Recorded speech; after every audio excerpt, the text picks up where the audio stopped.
Senhoras e senhores, uma notícia inacreditável acaba de surgir.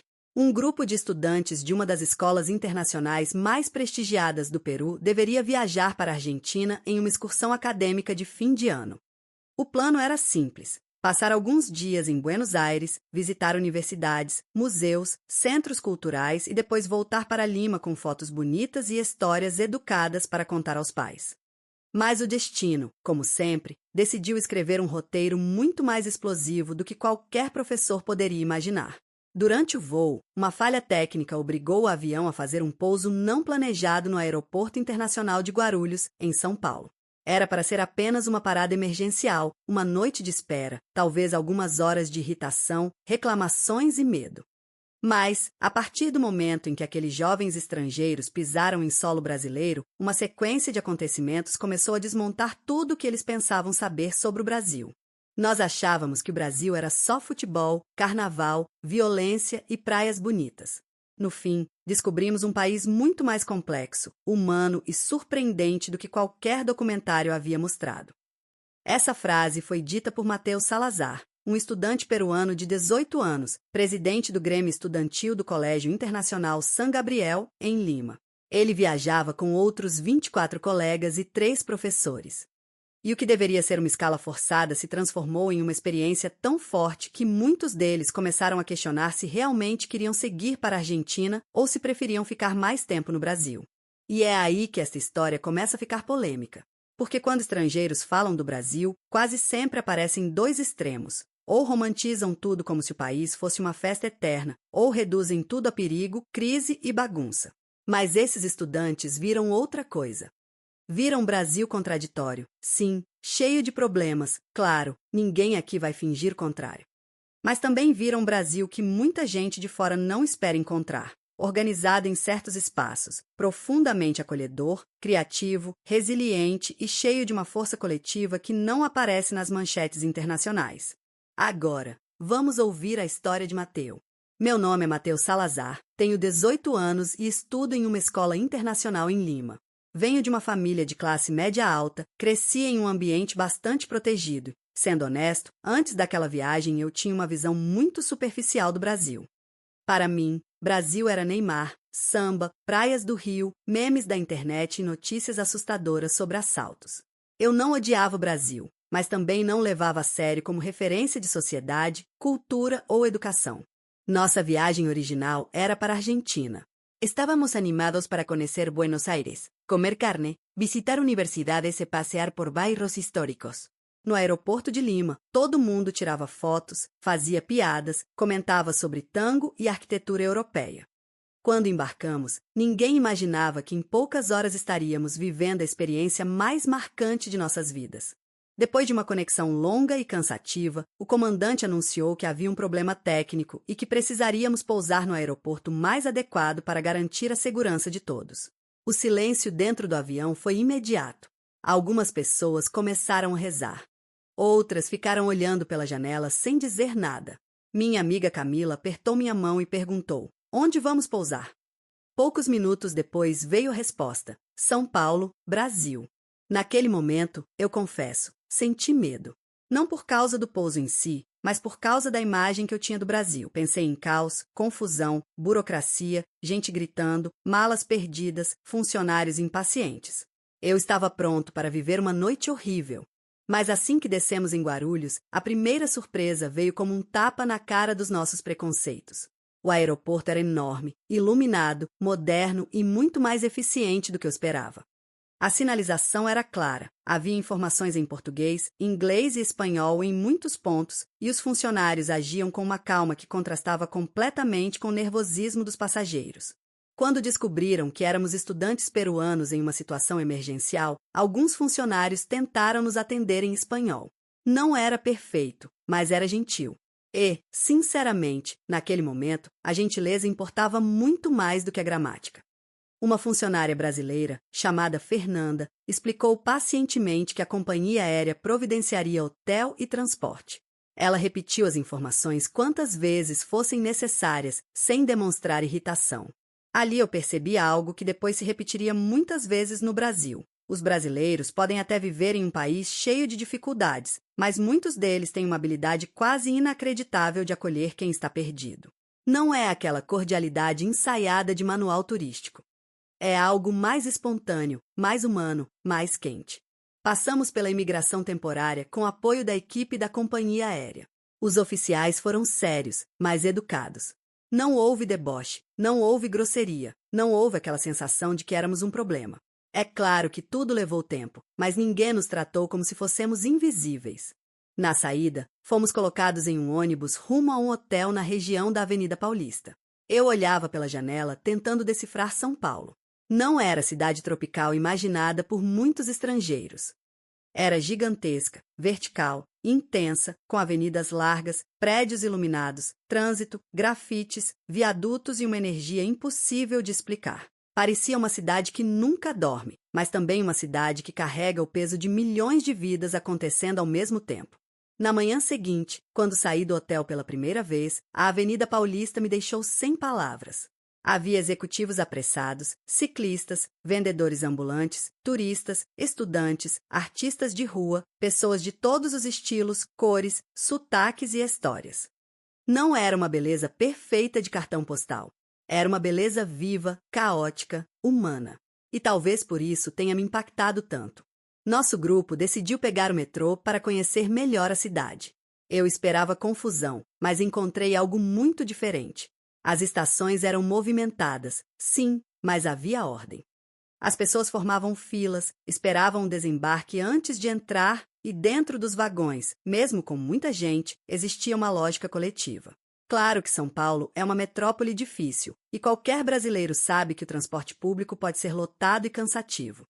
Mas para nós, estrangeiros que esperávamos apenas bagunça, foi chocante ver tanta gente usando o sistema com naturalidade e respeito. O metrô era limpo, rápido e conectado a uma cidade gigantesca. Aquilo me fez pensar, por que a imagem internacional do Brasil raramente mostra essas estruturas funcionando? Por que só vemos o problema, o escândalo, o desastre? Não estou dizendo que os problemas não existem. Existem e são sérios. Mas reduzir o Brasil a eles é intelectualmente preguiçoso. A primeira grande virada emocional aconteceu na Estação Consolação. Estávamos tentando entender qual linha pegar quando uma estudante brasileira percebeu nossa confusão. Ela se aproximou e perguntou em inglês se precisávamos de ajuda. Chamava-se Mariana Ribeiro, tinha 20 anos e estudava Relações Internacionais. Quando soube que éramos peruanos, abriu um sorriso enorme e começou a falar conosco em espanhol misturado com português. Mariana não apenas explicou o caminho. Ela mudou seus próprios planos para nos acompanhar até a estação correta.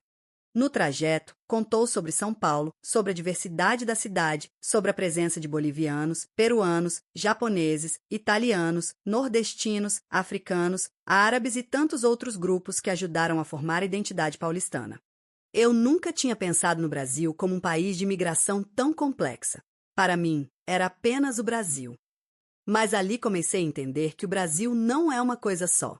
É um continente emocional disfarçado de país. Mariana nos levou até o bairro da Liberdade. E a ironia foi perfeita. Um grupo de peruanos, que deveria estar indo para a Argentina, conhecendo o Brasil através de um bairro marcado pela cultura japonesa, chinesa e coreana. As ruas tinham lanternas orientais, lojas cheias de produtos importados, restaurantes lotados e jovens brasileiros consumindo culturas diferentes com naturalidade. Aquilo desmontou outra ideia minha, a de que identidade nacional precisa ser fechada. No Brasil, pelo menos naquele lugar, parecia que a identidade era mistura, adaptação, reinvenção. Almoçamos em um restaurante simples, indicado por Mariana. Quando o dono percebeu que éramos estrangeiros, começou a explicar os pratos com entusiasmo. Falou de feijoada, arroz, farofa, couve, pastel, coxinha, pão de queijo, brigadeiro. Ele dizia cada palavra como se estivesse apresentando uma parte de sua alma. Provamos comida brasileira pela primeira vez de verdade, não aquela versão congelada vendida em restaurantes turísticos fora do país. E eu preciso dizer, havia ali uma força afetiva difícil de descrever. A comida brasileira não era apenas saborosa. Ela parecia contar uma história de sobrevivência, mistura e memória. Camila, minha colega, ficou emocionada ao provar feijoada. Depois ela disse, eu não sei explicar, mas essa comida parece feita para reunir pessoas. E talvez essa seja uma das maiores verdades sobre o Brasil. O brasileiro transforma comida em encontro, transforma almoço em conversa, transforma café em desculpa para acolher alguém. Naquela noite, entramos em uma padaria perto do hotel. Eram quase 11 da noite e o lugar ainda estava cheio. Havia famílias, jovens, trabalhadores, pessoas tomando café, comendo pão na chapa, conversando. Uma senhora percebeu nosso sotaque e perguntou de onde éramos. Quando respondemos Peru, ela começou a falar sobre Machu Picchu, culinária peruana e futebol. Em poucos minutos, estávamos todos rindo como se nos conhecêssemos há anos. Foi nesse momento que uma pergunta começou a crescer dentro de mim. Como um país tão frequentemente retratado como perigoso consegue, ao mesmo tempo, produzir tanta sensação de proximidade humana? A resposta não é simples. O Brasil não é um paraíso. Existem desigualdades brutais, violência, corrupção, abandono, medo. Mas existe também uma capacidade de criar laços no meio da dificuldade. E isso, para um estrangeiro atento, é quase impossível de ignorar. No terceiro dia, por causa da demora na manutenção do avião, a companhia informou que talvez tivéssemos mais 2 dias em São Paulo. Para muitos passageiros, isso foi motivo de revolta. Para nós, curiosamente, começou a aparecer uma oportunidade. Mariana conseguiu, com o apoio de uma professora amiga, que visitássemos uma escola pública técnica na cidade. Eu não esperava muito. Confesso isso com vergonha. Achava que escolas públicas na América Latina eram todas iguais. Estruturas precárias, professores desmotivados, alunos sem perspectiva. Mas o que encontramos naquela instituição brasileira nos obrigou a rever muitos julgamentos. A escola tinha laboratórios, biblioteca, projetos de robótica, debates sobre meio ambiente, atividades culturais e alunos extremamente articulados. Nem tudo era perfeito, claro. Alguns equipamentos eram antigos, havia reclamações sobre falta de verba e os professores falavam abertamente sobre desafios. Mas o que me impressionou foi a consciência crítica dos estudantes. Eles sabiam dos problemas do país, mas não falavam com resignação. Falavam com indignação e vontade de mudar. Uma aluna chamada Júlia nos apresentou um projeto de reciclagem desenvolvido por sua turma. Eles recolhiam resíduos, separavam materiais e promoviam campanhas de conscientização no bairro. Outro aluno, Pedro, participava de um projeto de tecnologia para ajudar idosos a usar aplicativos bancários e serviços digitais. Quando perguntei por que faziam aquilo, ele respondeu: "Porque se a gente não cuidar da nossa comunidade, quem vai cuidar?" Essa frase me atingiu em cheio. No Peru, eu era presidente do Grêmio, mas muitas vezes via liderança apenas como status. No Brasil, naquele dia, vi jovens tratando liderança como serviço. E isso me envergonhou. Depois visitamos uma unidade básica de saúde. Uma professora brasileira nos explicou o funcionamento do SUS. Eu já tinha ouvido falar do sistema público de saúde brasileiro, mas sempre em tom de crítica. Na visita, ninguém tentou vender uma fantasia. Os profissionais falaram de filas, dificuldades, falta de recursos e pressão diária. Mas também mostraram algo impressionante, um ideal de atendimento universal, uma noção de que saúde não deveria ser privilégio. Uma enfermeira nos disse: "O sistema tem muitos problemas, mas a ideia de que qualquer pessoa pode entrar aqui e ser atendida é uma conquista que precisamos defender." Aquilo gerou uma discussão intensa entre nós. Em países latino-americanos, estamos tão acostumados a aceitar desigualdade como destino que às vezes esquecemos de imaginar sistemas mais inclusivos. O Brasil, com todas as suas contradições, nos mostrou que lutar por direitos coletivos ainda é possível. No quarto dia, Mariana nos levou ao Parque Ibirapuera. Era um domingo de sol. Famílias faziam piquenique, crianças andavam de bicicleta, idosos caminhavam, grupos praticavam yoga, jovens tocavam violão, pessoas corriam, casais descansavam na grama. Aquela cena parecia simples, mas para nós era profundamente simbólica. Em uma cidade conhecida pelo trânsito, pela pressa e pela desigualdade, havia um espaço público sendo ocupado por todos. Ali eu percebi algo que muitos estrangeiros não entendem sobre o Brasil. O povo brasileiro tem uma vocação para transformar espaços comuns em experiências coletivas. Uma praça vira palco. Uma calçada vira roda de conversa. Uma praia vira democracia visual. Um parque vira encontro de classes, estilos e histórias. Isso não resolve os problemas do país, mas revela uma força social poderosa. Naquela tarde, conversamos com um grupo de universitários brasileiros. Eles queriam saber sobre o Peru, sobre nossa política, nossa educação, nossos sonhos. Não perguntavam apenas sobre Machu Picchu ou comida típica. Queriam entender nossas contradições. E nós, por outro lado, queríamos entender como eles viam o próprio Brasil. Um estudante chamado Rafael disse algo que nunca esqueci. O Brasil é um país que decepciona e encanta no mesmo dia. Você pode ficar revoltado de manhã e emocionado à tarde. É isso que enlouquece a gente. Todos riram, mas havia verdade naquela frase. Talvez seja exatamente isso que torna o Brasil tão difícil de explicar para quem olha de fora. À noite, fomos a uma roda de samba em um bairro tradicional. Eu tinha medo de que fosse algo turístico, encenado, superficial. Mas não. Era uma celebração comunitária. Pessoas cantavam com uma alegria que não parecia fuga da realidade, mas enfrentamento da realidade. Um senhor nos explicou que o samba nasceu também de dor, resistência e memória. Não era apenas música para dançar. Era arquivo emocional de um povo. Eu, que antes via o carnaval como exagero, comecei a entender que a cultura popular brasileira não é bagunça sem sentido. É linguagem social. É forma de sobrevivência. É política do corpo. É a história cantada quando a história oficial tenta silenciar. No quinto dia, veio a notícia. O avião estava consertado. Poderíamos seguir viagem. A excursão para a Argentina seria retomada, embora com roteiro reduzido. A reação esperada seria alívio, mas o que aconteceu foi o oposto. Muitos de nós ficamos em silêncio. Alguns perguntaram aos professores se era possível permanecer mais 1 ou 2 dias no Brasil. Outros disseram que Buenos Aires já não parecia tão urgente. A coordenadora da viagem ficou surpresa. Vocês querem cancelar a Argentina para ficar em São Paulo? Ela disse isso como se fosse absurdo, mas para nós fazia sentido. Não era apenas turismo.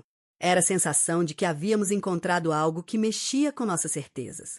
Na última tarde, Mariana organizou um encontro em uma cafeteria com seus amigos brasileiros. Conversamos sobre educação, desigualdade, racismo, meio ambiente, América Latina, democracia e juventude. Foi uma das conversas mais honestas que já tive. Os brasileiros não escondiam os problemas do país. Pelo contrário, falavam deles com intensidade. Mas também não permitiam que o Brasil fosse reduzido a seus fracassos. Camila disse, antes de vir, eu achava que o Brasil era um país desorganizado. Agora vejo que existe desordem, sim, mas também existe uma energia coletiva que eu nunca tinha visto. Marcos, outro colega peruano, acrescentou, o mais impressionante é que os brasileiros criticam o próprio país o tempo todo, mas quando o estrangeiro tenta humilhar o Brasil, eles defendem com uma paixão absurda. Todos os brasileiros riram porque sabiam que era verdade. E eu achei aquilo fascinante. O brasileiro tem uma relação dramática com o próprio país. Reclama, sofre, ironiza, se revolta, mas também ama de uma forma quase impossível de explicar. Talvez porque o Brasil, mesmo ferido, continue oferecendo momentos de beleza inesperada. Mariana então nos fez uma pergunta direta. O que vocês vão levar daqui? Eu pensei por alguns segundos e respondi. Vou levar a ideia de que um país não pode ser julgado apenas por suas crises. Também precisa ser visto por sua capacidade de cuidar, criar, resistir e acolher. Essa resposta não foi planejada. Saiu do coração. Na volta para o hotel, olhei pela janela do carro e vi São Paulo passando em flashes, ônibus lotados, luzes de prédios, pessoas atravessando a rua, vendedores encerrando o expediente, jovens rindo na calçada, moradores de rua dormindo sob marquises, restaurantes cheios, ambulâncias, grafites. Igrejas, mercados, caos e beleza misturados. Eu entendi que o Brasil não era uma narrativa simples. Era um choque constante entre dor e esperança.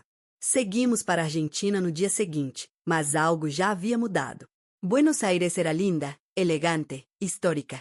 Mas, para muitos de nós, a viagem já tinha sido marcada pelo Brasil. O destino oficial virou segundo plano. O acidente técnico virou o verdadeiro acontecimento. 6 meses depois, comecei a estudar português. Meus amigos riram. Você ficou obcecado pelo Brasil, diziam. Talvez eu tenha ficado mesmo. Mas não era obsessão turística. Era curiosidade profunda. Eu queria entender aquele país que, em poucos dias, havia me obrigado a rever preconceitos. Um ano depois, consegui participar de um programa de intercâmbio em uma universidade brasileira. Voltei a São Paulo, reencontrei Mariana no aeroporto de Guarulhos e, desta vez, consegui cumprimentá-la em português. Ela ficou emocionada. Eu também.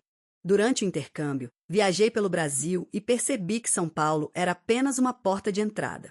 Fui ao Rio de Janeiro e entendi por que aquela cidade desperta tanto fascínio e tanta polêmica. A beleza natural era absurda. O mar, as montanhas, o Cristo, o Pão de Açúcar, as praias. Mas o Rio também mostrava desigualdades duras, tensões visíveis, contrastes que nenhum turista honesto deveria ignorar. Ainda assim, vi cariocas vivendo a cidade com uma leveza que parecia desafiar todas as dificuldades.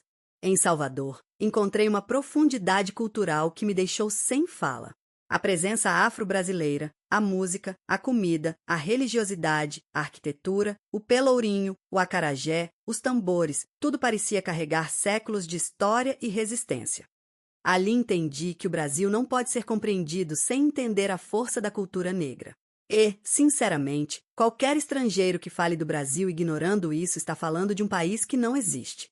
Em Minas Gerais, descobri outro Brasil, mais interiorano, mais silencioso, cheio de montanhas, igrejas históricas, pão de queijo, café e conversas demoradas. Em Ouro Preto, vi como história e memória colonial permanecem gravadas nas pedras.